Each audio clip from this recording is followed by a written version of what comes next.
Welcome to another episode of Small Town Gospel Podcast. I'm Alanah, and today I have with me my husband, Danny, in place of Alex. Yes. Alex is not here. Yes. So, for today's episode, we actually have some guests.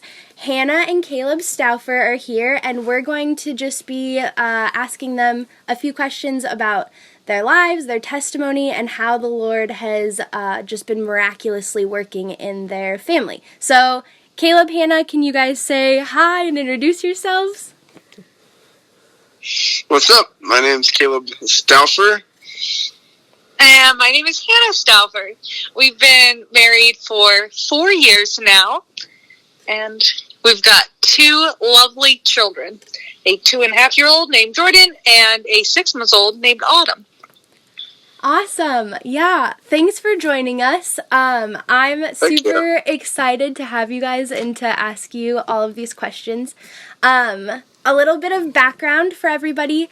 Danny and Hannah and Caleb all went to MW together, and if you guys listened to our previous episodes, you've heard MW Kids, and you've heard Lowell Ingle talking about what he does for MW, and so you should all be pretty familiar with it. So they all went to school together. That's how they know each other.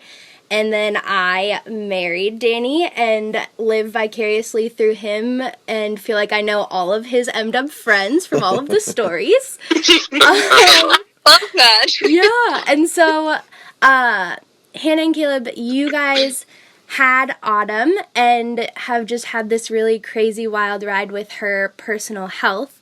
And I have been a silent watcher and prayer behind the scenes. And so I've just really felt like this story just needs to be told, and I want everybody to hear it. And so that's why I was really weird and stalker-like and asked you guys to come on and talk about your story. So would you guys be willing to share, just how the Lord worked in both of your lives, how the Lord has worked in your family's life? Tell a little bit of Autumn's story. You guys take it away. Oh, yeah. I guess so. Background, just like Alanah said, we met through MWSB. We met at school there, and he ended up working for my dad before we even liked each other. Yes. And then I did like him after that. It helps that he's really attractive. Aww. And nice personality. Those are all good qualities, yeah. Right. We got married, 4 years ago. It kind of feels so blurry. Yeah. Truthfully, the last 6 months, or about 8 months of our lives have felt like It's kind of been a blur. But then the main priority, I guess. So, fast forward. Oh, sorry. Well, we met at school, and then from when we met to when we got married, it was, 3 years? Yeah, 2 years. 3 years. No one cares.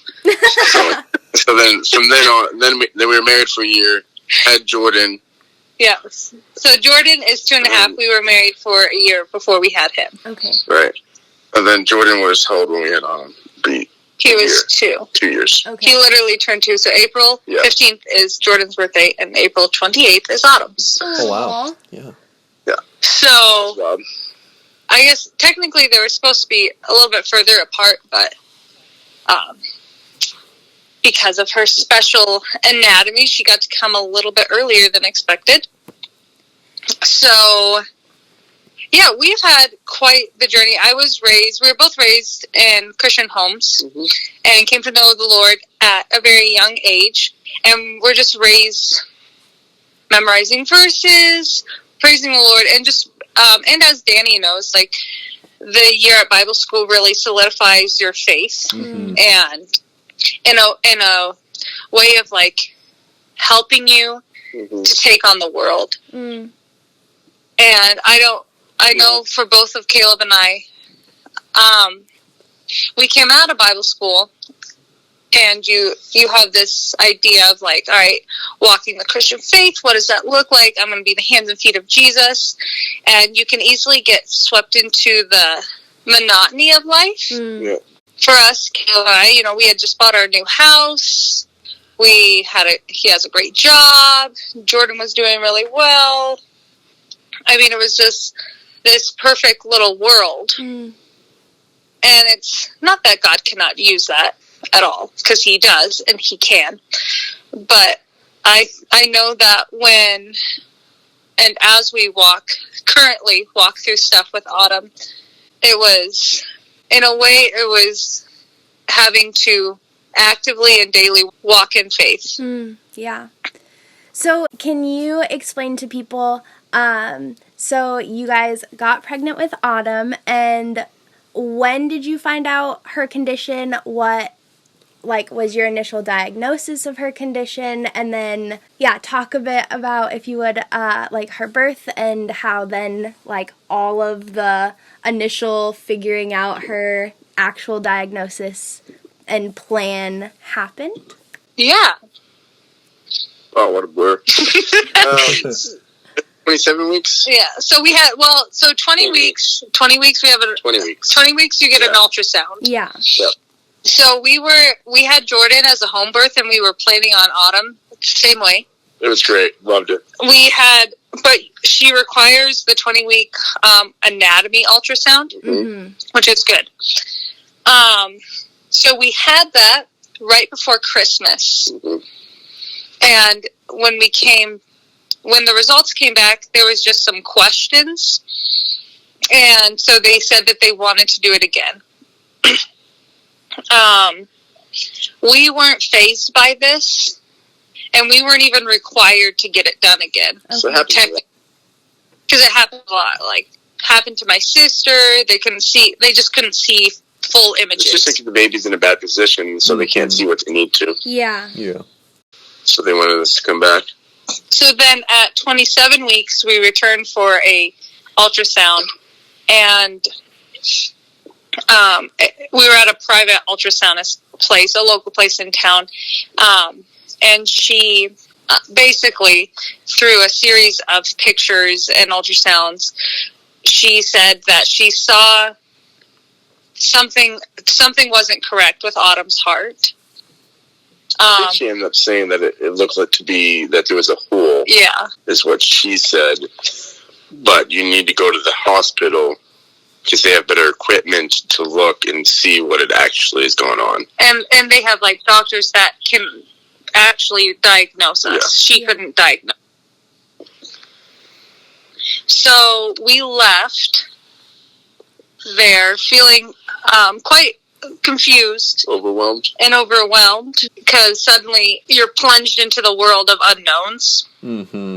So then about a week later, we went to Billings Clinic here, to the maternal fetal medicine doctor, and they did a heart echo on Autumn through me, which is just ultrasounding on her heart, for about 2 hours. It was a long time. Oh, wow. I mean, it was Caleb fell asleep. Yeah. Well, and for a mama's heart, that's a really long 2 hours. Yeah, well, and I guess you can't, and then, but the gal, I think probably the hardest part was the gal that was doing it can't say anything. Yeah. Yeah.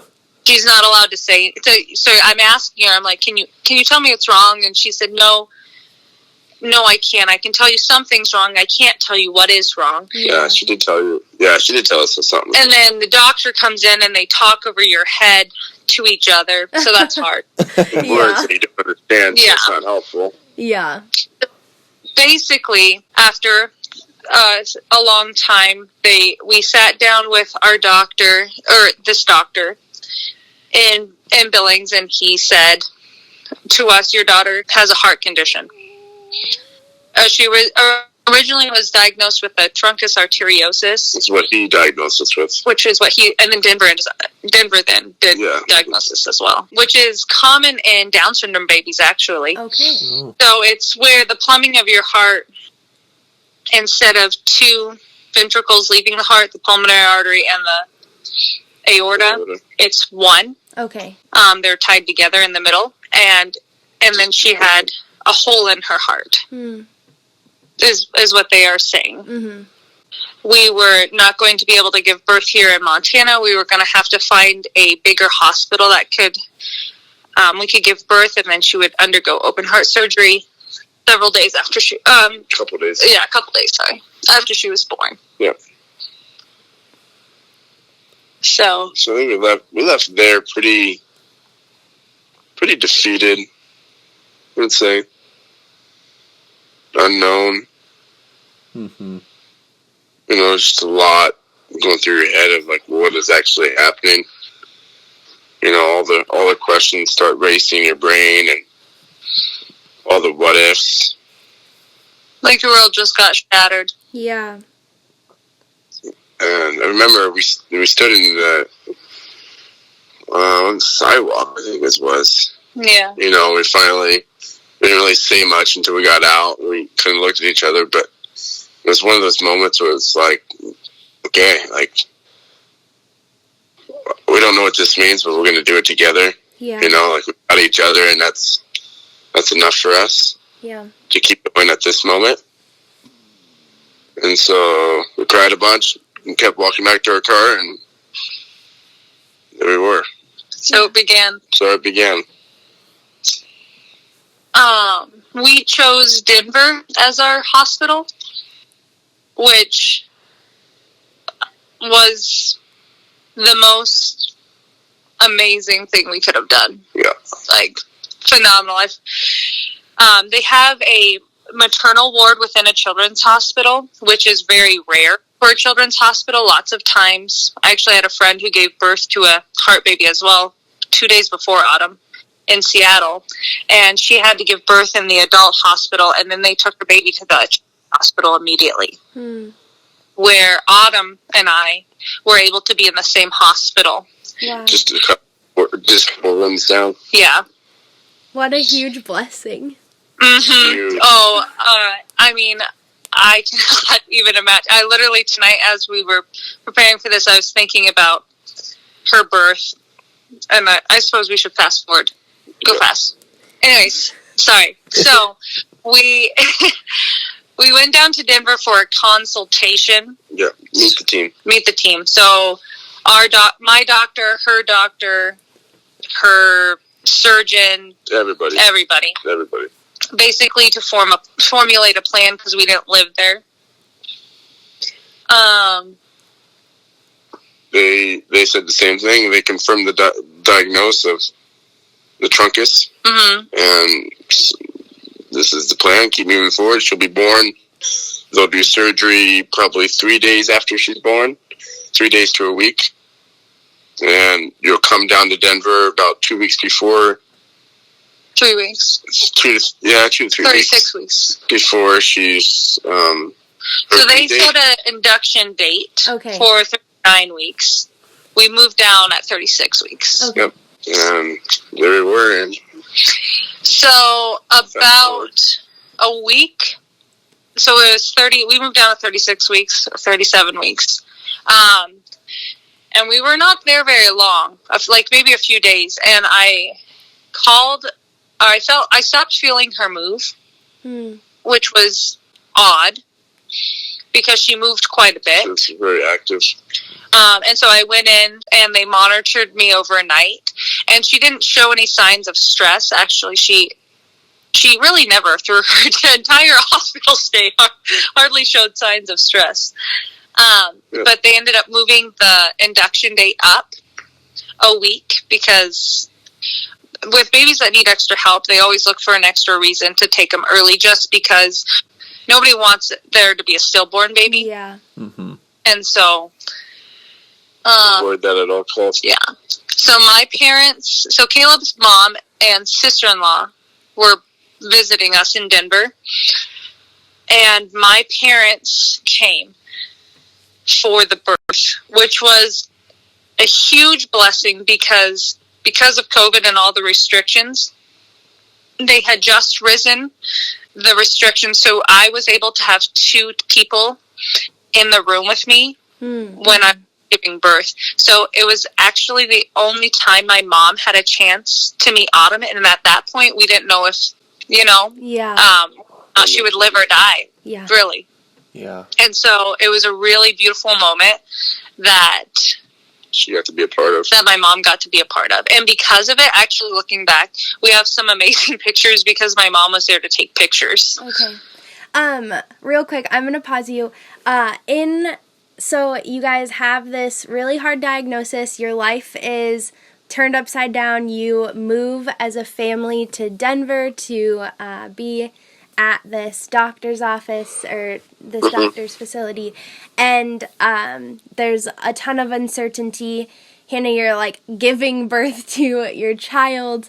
And yet from an outsider's perspective, there was just this overwhelmingly, just like the Lord gave you guys peace. It seemed like you guys were so strong from an outsider's perspective, and you knew that you had people surrounding you in prayer.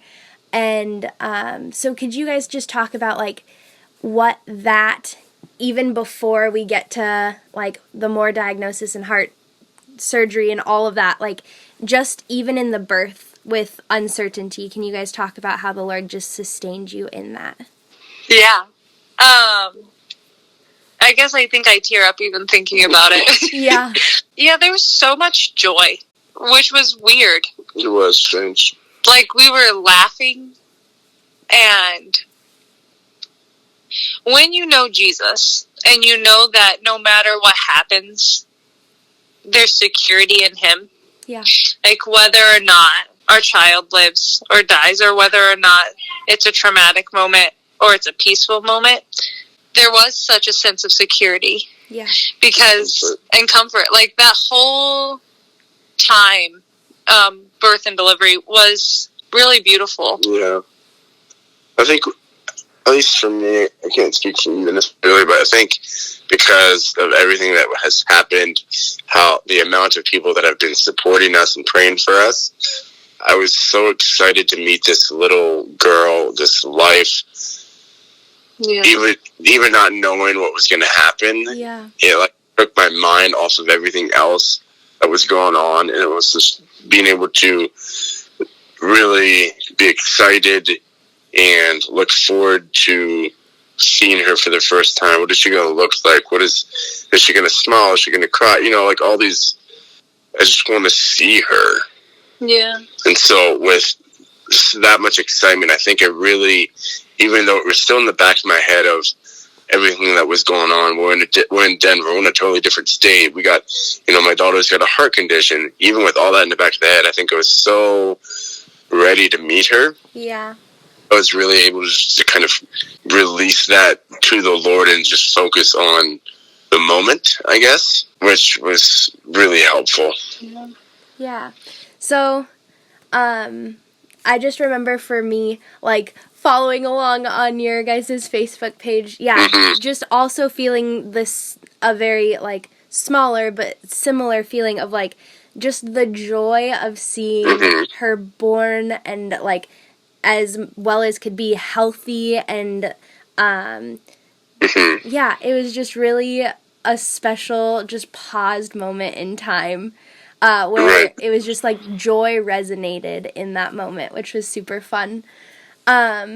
So, sorry to keep us going, but she's born, and then you guys just kind of like had a lot thrown at you. Can you guys talk about the like next 3 months in a snapshot? I feel like the first, so she was taken down, so we actually got like, that was also a really cool moment. Like, God gave us such a gift. We weren't even promised seconds with her, really. Like, depending on how she came out, was like, she was either going to get, like, you could hug her for a second, then whisked away. But we actually got, like, 30 minutes. Yeah, wow. I'm just, like, holding her. My mom got, like, so cool that even the doctors, like, the gal that was in charge of Autumn noted that my mom was not going to get to see her again until she was discharged. And so she gave like my mom extra time. She's like, all right, we're going to take her now downstairs, but we're going to wait actually 10 more minutes and we're going to let grandma hold her. Wow. And so like that was a really cool moment. Anyways, so Caleb got to go with her downstairs, which is where her room was, where the cardiac ICU unit is. From what I understand, there had been several ultrasoundists in. Trying to figure out what's going on. So it was really confusing because they weren't really communicating anything at that point. It was just a lot happening, a lot of in and out, a lot of talking, but no, it didn't seem like something was quite right. You know, I'm kind of watching them. I'm like, okay, this seems a little odd. Like when I came in, Caleb said, I don't know what's wrong, but there's something's not right. Like, it's not what we think it is. And it's what they seem to be communicating to each other, which we quickly found out that was the case. Which launched us into an 11-day wait for a diagnosis. Wow. And it wasn't like they didn't know what it was. So they basically told us, no, it's not truncus, but we don't know what it is. Okay. And then 11 days later, they tell us it's just... It doesn't have a name. Yeah. So I remember babies' you. hearts. Sorry, I remember you like explaining this on your Facebook page. You were like, "Well, her diagnosis is there's not one. It's like a long list of a bunch of really big terms." And it is really intriguing to sit down, and that was one thing God threw a lot. Through all of the crazy and all of the hard, gave us people in pockets of peace and joy. And one of those people was our surgeon. Like whenever our surgeon came, like Autumn's surgeon, I suppose, he brought answers, he brought calm, and he brought almost like closure, through it all. Because you get a little tired of hearing, well, we don't know. Yeah. I mean, you guys have a child. If somebody's, after a while, when you're kind of it's safe to say everyone in that cardiac unit knew Autumn Stauffer's name. Yeah. And knew her. But nobody knew what to do about it. So you're sitting there, and at one point, I think about 5 days in or 6 days in, we got the communication of like, we don't know what we're going to do with her. And at that point, we had walked away devastated. Like, I was so devastated because what I heard was, you're not going to walk out of this hospital with your child. And I think that was the hardest moment for me in my faith. In the fact of, like, we worship a God that says yes, and we worship a God that says no. Yeah. And no matter what he says, it's good. Praise the Lord. But when you're faced with that reality... Well, he's just said and done. Yeah. Yeah. To say, Lord, here's my child, is different than having to actually, like, be in the position, Lord, here's my child. 100%. Yeah. Yep. So she was diagnosed at 11 days with a very unique heart. Our surgeon did come in and he said, he explained it all. She went through CT scans. We have a little 3D print of her heart, actually. Fun fact. And he did tell us, he said he did extensive research. They had meetings upon meetings about it with surgeons, cardiologists, reaching out to other hospitals, or anybody who had seen something like this before. Nobody had. But we also had the best in the world. I think the world's opinion, too. And basically, why don't you talk about what Dr. Stone presented us with? Yeah, so basically it was like, we can go in there now and try and do this big extensive surgery and fix everything that's going on, which is... she was going to have like 3 major heart surgeries at once. Mm-hmm. Right. Is what they described it like. Most kids, have one major heart surgery that have heart conditions, she would have to have like 3 major ones, but in one big one. Oof. And so they said, we can go in there, we can do it all and try that route, or we can put in a stent and a couple rings around her arteries to keep the blood flow restriction a little bit, so it's not so overpowering her lungs. And do that for a while so that she can grow and get bigger, and then do the big surgery when she's 3 to 4 months old, and the risk of anything going wrong comes down a little bit more because she's bigger, the arteries are bigger, the aorta is bigger, everything's bigger, and so when everything's bigger, it just makes it easier to work with. Yeah. So basically her pulmonary artery was bigger, and in the middle of her heart, she had 2 holes in her heart. Her aorta was 1 millimeter. Tiny. Which is like so tiny compared to her pulmonary artery. But it didn't work. Yeah, it was like blood flowed down it, but not up it. Okay. And then there's a ductus that all babies' hearts, like a little hole that all babies' hearts are born with. Yeah.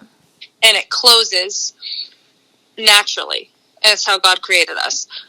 We didn't want hers to close because that was the only way blood was flowing up to her head. Oh, wow. Whoa.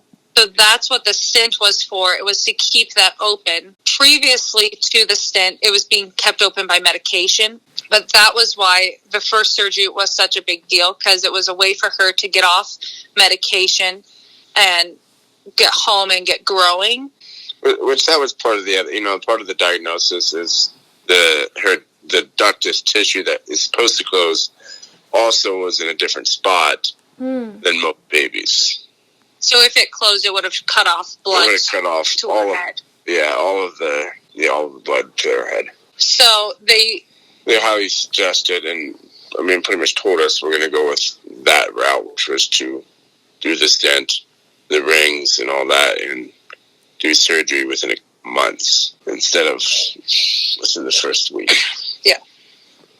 So even though we did that, they said that her anatomy was so complex and unpredictable that they wanted us to live in Denver until she was 3 to 4 months old. So suddenly we went from a 1 month, 2 month stay in Denver to a 6 months in our minds, which is a huge jump. Yep. Yeah. Yeah, but one thing that was so interesting to me was as these things came up, you guys had a community around you that was praying for you, and then anytime you guys had a need, it seemed like the Lord abundantly provided housing, family, people to watch Jordan, time for you guys to spend with Jordan, and I think that was just one of the sweetest ways to just see the Lord working and just real answers to prayer during a time where things are so uncertain. The Lord really just, it seemed like, provided all the needs for you guys if you needed to stay longer, if you needed more help. Yeah.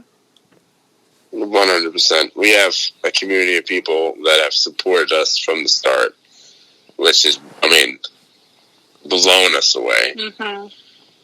I still think about it and it blows me away. People that we don't know, people that we do know, people that live in other states, people that we haven't seen in years, people that live right beside us. It was incredible what the Lord has done and how he's brought people together and to do that.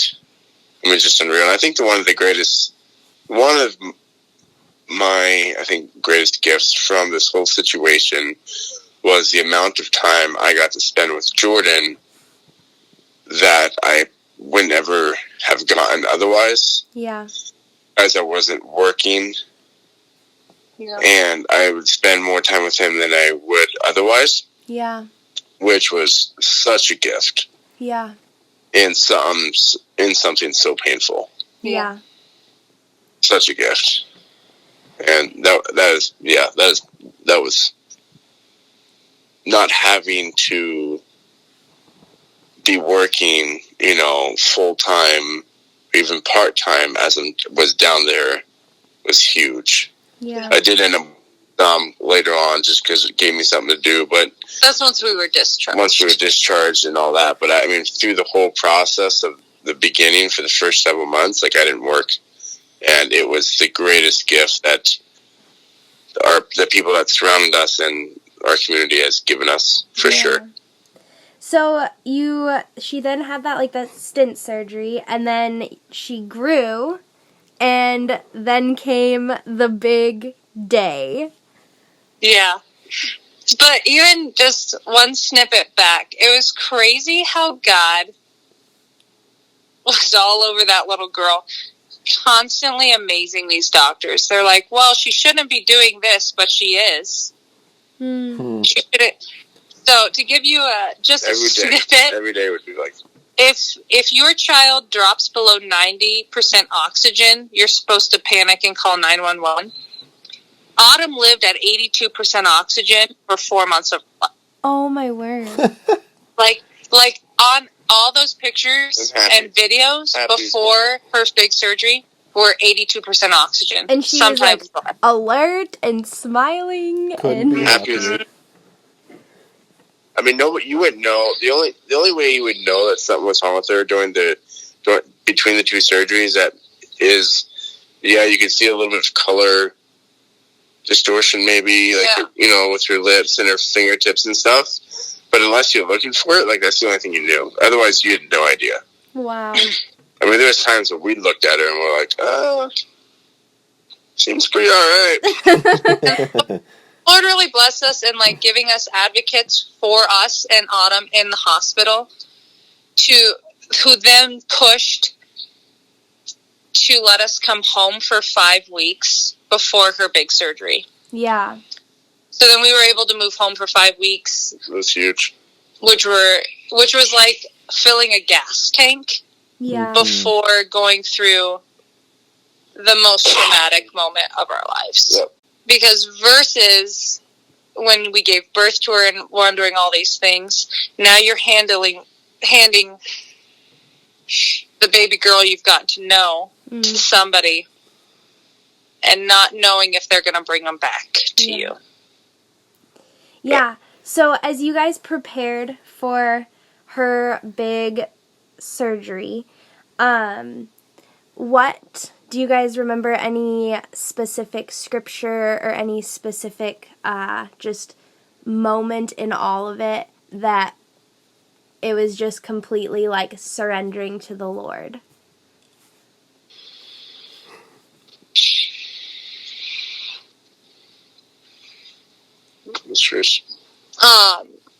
The big one that I really sat on and prayed on and cried on a lot was Psalms 139. Yeah. Where it talks about... I actually have it pulled up because I was going to bring this up. Oh, yeah. 100%. Because when you're wrestling with the Lord, but then it clearly is stating that He understands and He sees and He formed her for a purpose and He made her art. Yeah. In verse 16... I'm going to go up. In verses 15 and 16, it says, "My frame was not hidden from you when I was being made in secret, intricately woven in the depth of the earth. Your eyes saw my unformed substance. In your book were written, every one of them, the days that were formed for me, when as yet there was none of them. How precious to me are your thoughts, O God." And then it goes on to say, "Search me, O God, and know my heart. Try me and know my thoughts." And so I can only imagine as a mama sitting there and personally being like, all right, God, what does it mean for you to search me, know my heart, try me, know my thoughts? And at the same time in that same passage, you knit together this, my child that I'm now handing over to you. Yeah. Yeah. We talked a lot about actually Abraham and Isaac. Mm. And walking up, and Abraham knowingly walking up and building an idol. An idol. Not an idol. Oops. Anyways, and placing his son upon it. Yeah. And Caleb and I talked extensively on it.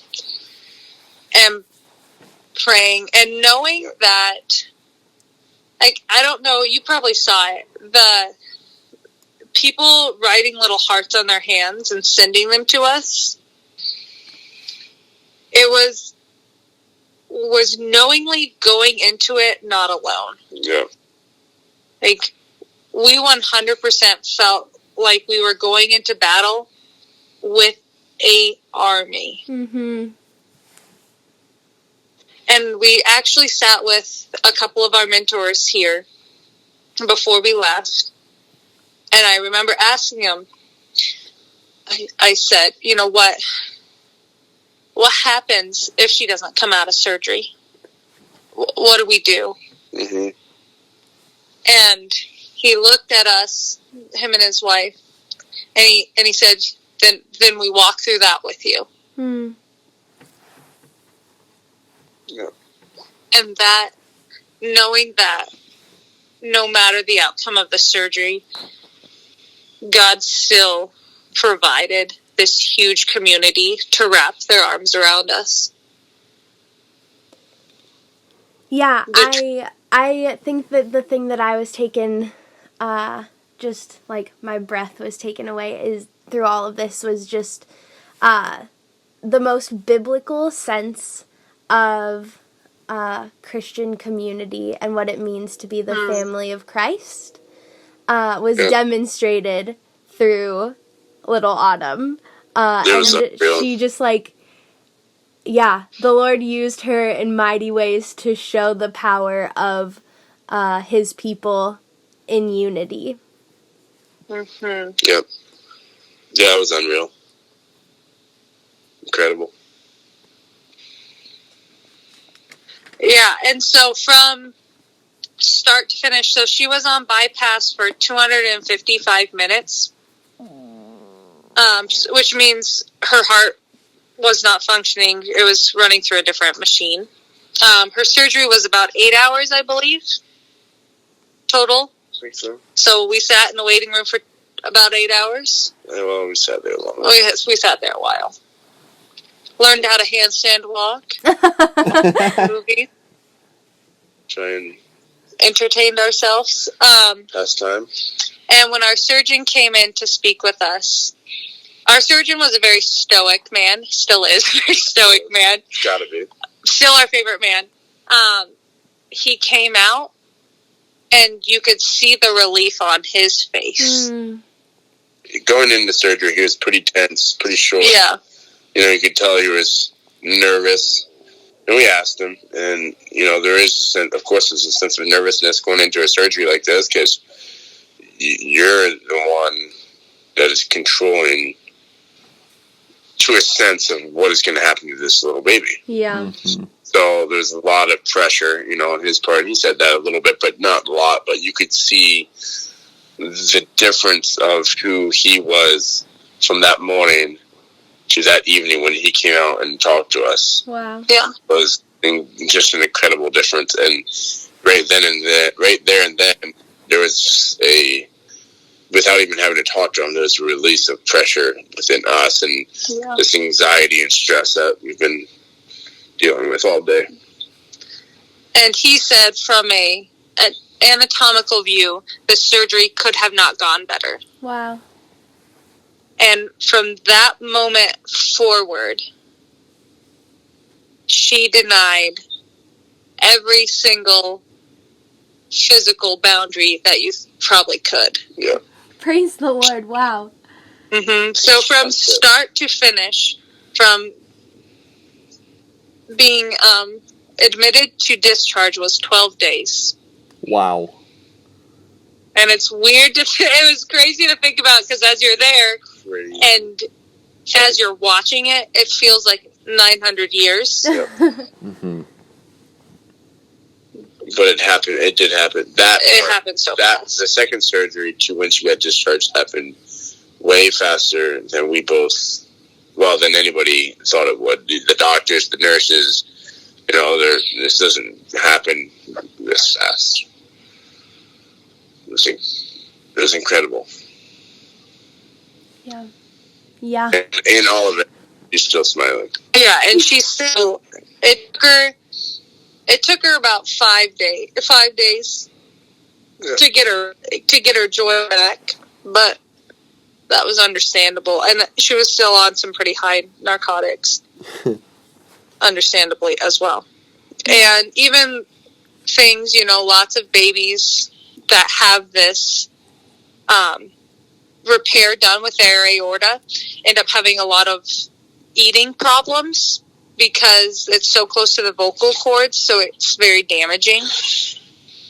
And she was able to go free of a feeding tube, which is also hardly ever unheard of. Only she has to have her milk thickened, which helps slow the milk down, so it gives her body time to think about what she's doing. Okay.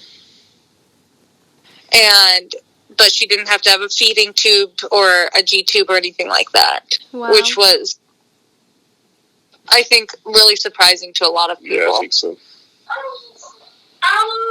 Yeah, it's obvious that she is a miracle and a testimony of the Lord's grace and mercy.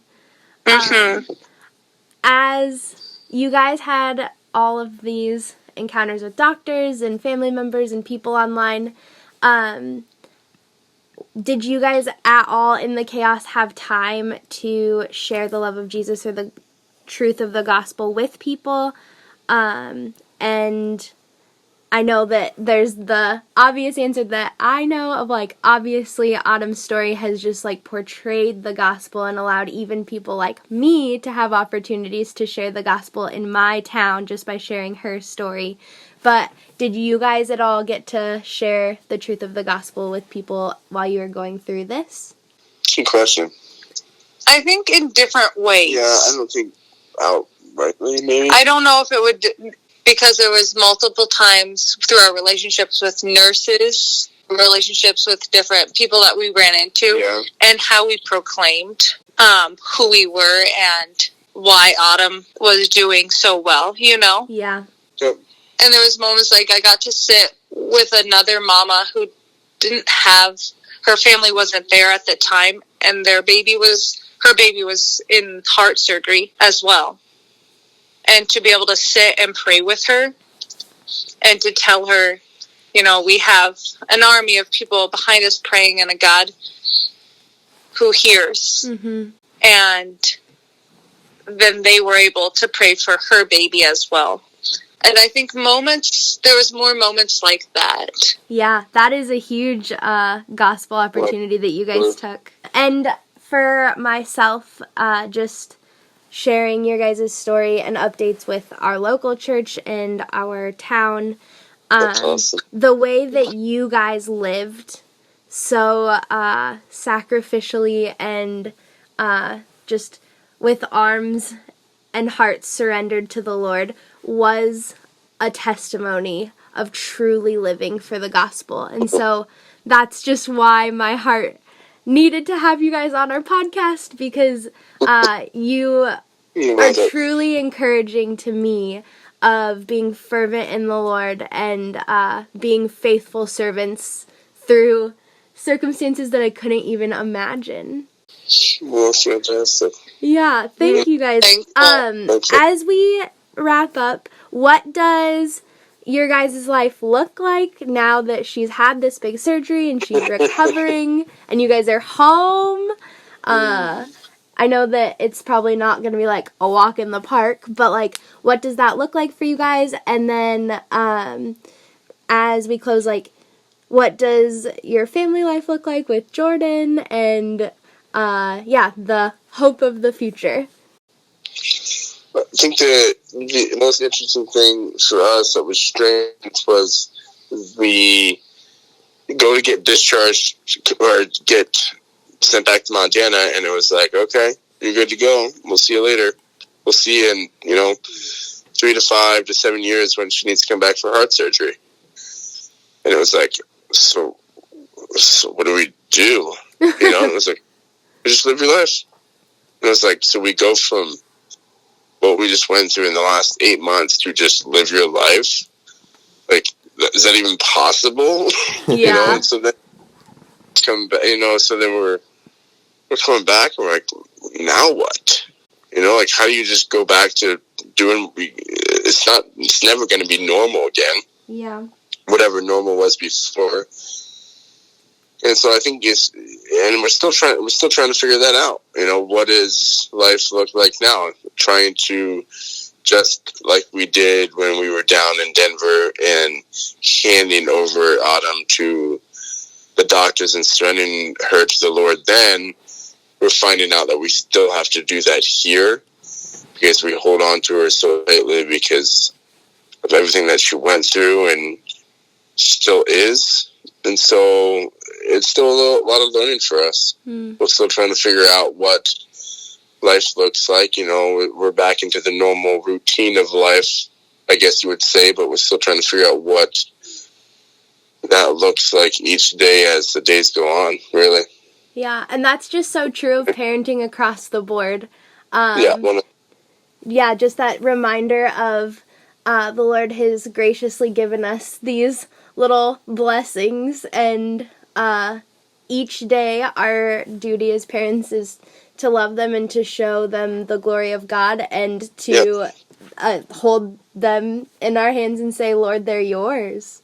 And it is a challenge in itself, so... Yep. Well, and it's just crazy how the Lord, He does bring different moments through, Jordan had a seizure a few weeks ago from a fever, which apparently is normal. I don't know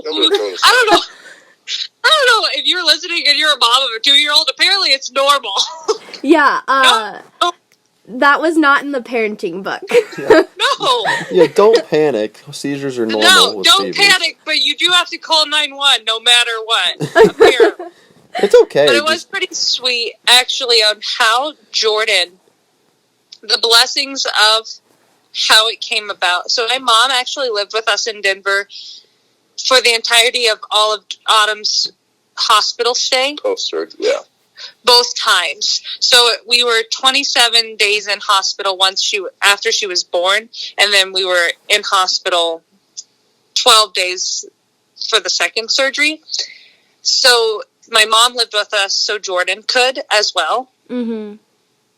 And Jordan learned such truth about who Jesus is in that time. And this little boy sings of the glory of God. He's very direct with people. God is a strong God. God healed my sister's heart. Aww. And he only knows hospitals based on healing their hearts. So when he had his seizure, he went into the hospital, and I was talking to him afterwards. And he's like, yeah, I went to the hospital. They fixed my heart. And he 100% adores his sister. Everything he is about his sister. Oh. Like, the second she wakes up, he is at her bedside going, oh, sister, you're awake? Sister, you are so cute. Oh, my word. Man. Every single morning. There has not been one moment where he does not like her. And she equally, I'm slightly jealous of it because this boy can make that little girl laugh in an instant. Aww. And smile, So and fun. they'll just hug on each other, and it's pretty sweet. That, it's truly a blessing and a joy to be able to, just see even snippets of y'all's life, and I really appreciate you guys sharing your story with us, and we continue to look forward to how the Lord works in your family as the years go on. Obviously, this is not the end for her physical health, and it's obviously not the end for how the Lord is going to sanctify you guys through all of this, and how He's going to save others because of this. I look forward to continuing walking with you guys on this journey, and yeah, thank you. Love it. Well, thank you guys. It's been a joy. Yeah, well, thanks everybody for listening. If you have questions or comments, please feel free to email us at smalltowngospel@gmail.com or hit us up on social media. And Stauffers, thank you so much. Danny, thanks for sitting with me. Oh, you bet. Yeah. Thanks, Daddy. Yeah. I contributed a lot to this conversation, I know. All right, listeners, goodbye.